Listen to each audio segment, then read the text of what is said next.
Hello, my name's Mike, and I'm going to be talking about the latest Best Fiends update. So, a little bit about me: I've been playing this game for the last 4 years. I started in July 2016, and I've been playing pretty much every day since then. If not playing, then at least getting that daily streak when that started. My aim the whole time is to try to show that you don't have to spend money on a game to be ranked highly, although I'm sure this method has caused me to take a lot more time to get to where I am today. As compared to one of my friends, for example, who has spent a lot of money on the game and is currently in the top sort of 100-ish. So I'm currently in the Royal Gardens, about 401 levels away from the magical mystical end of levels, which I'm still yet to reach. I'm ranked about 2700th in Great Britain. My point of this video, however, is just to talk about the recent updates on the game. This might become a series of me just criticising the game updates and waxing nostalgic about how much better things were earlier, but I'm sure I was equally frustrated about the game then as I am now. So I would like to preface this video just by talking about, just by saying what a great game I think this is and how much I do enjoy playing. I'm not obsessive over it just for the sake of it. I do get joy from completing levels, events, and from upgrading Fiends. So this first video is just to talk about the latest game update of May 2020.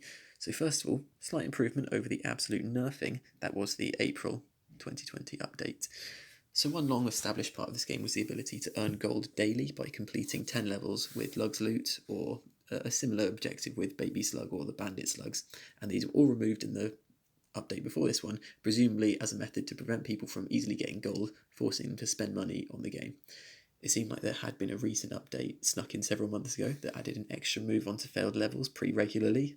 I think sort of like every 2 to 3 failures. So this made working through the game a lot easier, a lot faster, allowing bandits to be caught quite easily. Sometimes I was able to get up to like 40 gold on the best day if I got lucky with bags being tripled. So it was frustrating for me to see that these were taken out of the game when I was finally getting to the point where I had more gold than I ever had before, and I was going to finally be able to buy more Fiends and their styles. Yeah, I noticed that the updates have been also slowly pushing up the prices of a lot of the Fiend styles. Yeah, so one example is, I know that they always used to be, they would mostly cost 50. Then the price slowly went up to 75, and then it moved up to what it is now, which is 100, which, it just seems unreasonable. I'm not going to spend 100 on Elf Carmen when I never use Carmen, and if I do, then I get a plus 50 style attack. That's, it's not exactly amazing, is it? I still think I won't buy it, even if it gave her plus 500 style attack. Come on.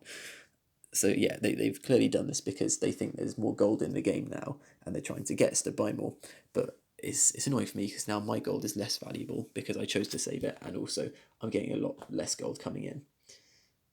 So the May update was teasing us about bringing back Lug's Loot and the Baby Slugs, but it has only done so through the First Contact event, so it essentially hasn't. Because all they've done is they've just occasionally thrown up a picture of a Lug's Loot or Baby Slug, just like, oh yeah, okay, this is Lug's Loot, and it isn't. So it hasn't had any impact on the game at all like it used to. Also, I don't really understand what the difference is between First Contact and the Minutian Luau or whatever it's called. They're both just completing levels, and it just seems a bit unnecessary. I do like the fact that you can get 3 Fiend styles in this upgrade. In this update, I do like that, but it seems pointless having 2 objectives which are basically the same that get you 2 of them. I'm surprisingly, because I didn't think I would be, I'm more of a fan of the Gone Fishing event, just because there's random useless objectives that you otherwise wouldn't have done, like completing loot balloons or upgrading random fiends that like Carmen, for example, that I'd never use, but yeah, why not? Yeah, I also don't appreciate the crossover between the events. I don't understand why one of these objectives is to do well at the other events. That just seems just make up something random. I don't know, upgrade a fiend another level, or I don't know, complete 2 loot balloon levels. Just throw that in a bit more. It just seems a bit pointless. My main gripe about the update is the achievement section. So for a long time player, this has been particularly painful for me. So I had always had my eye on the 2000 events and the 50 daily achievements, 50 daily calendars for about a year now.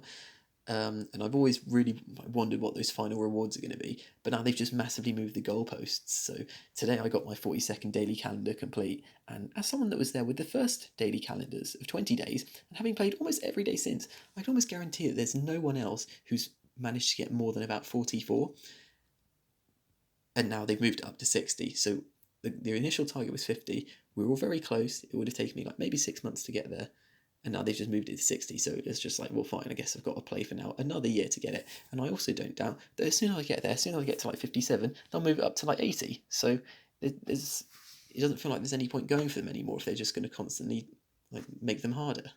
Like as soon as I get close, they'll just move up, so it's physically impossible for me to get there. Also, the fact they've just reset most of the other achievements is annoying. So I've killed 64,000 slugs, but that doesn't mean anything. I'm essentially starting from zero again. Same thing with crates, and the same thing for Fiend of Fortune, which I'm depressed to learn that I've spun more than 3,000 times. Just a couple of other notes. I also noticed that the boost doesn't put any gold into levels anymore. So that's just another thing taking gold out of the game, meaning that you're forced to buy gold now as opposed to earning it in game. They've also now put carrots on the Fiend of Fortune. Completely useless. That's basically you losing the Fiend of Fortune if you get any carrots. But yeah, what I will say, I'm a fan of the new Fiend styles. We also have 2 more in the achievement section, which I think is quite cool. And with these 3 Fiend styles, I think I'll probably get all 3 of them this month, because that might be because I have been playing more than last month when I didn't get all of them, but it might be because they're slightly easier to get this time. Yeah, but the main point is there's the only real source of gold is through these challenges, of which you have to complete 10 to get 10 gold, which obviously takes a long time. But yeah, there you have it. So again, just I've got no concept of how many more videos I'll do. Like I could do like an introductory sort of how to play thing, how to deal with all of these pop-ups that are now on the screen. Maybe show people my fiends and the fiend styles that I've got most of them over the years. Different strategies for levels, which fiends are good, which fiends I think are useless. I could just scroll through the map at some point as well. I tried not to do that this time, just in case anyone with the game happens to be looking at it. I don't want to spoil them as to all of the fun that they might have on the map up ahead. But yeah, there's a lot of scope for doing stuff. I'll see if I have any time, or see if I have the effort to do it. So there you go. I've been Mike. I've got an opinion that no one cares about, so that's why I'm voicing it on YouTube, in case anyone stumbles on this video and gets sucked into it. Yeah, so I've been Mike, and finally, I'm still not paying £4 for 50 gold. Still not buying that piggy bank.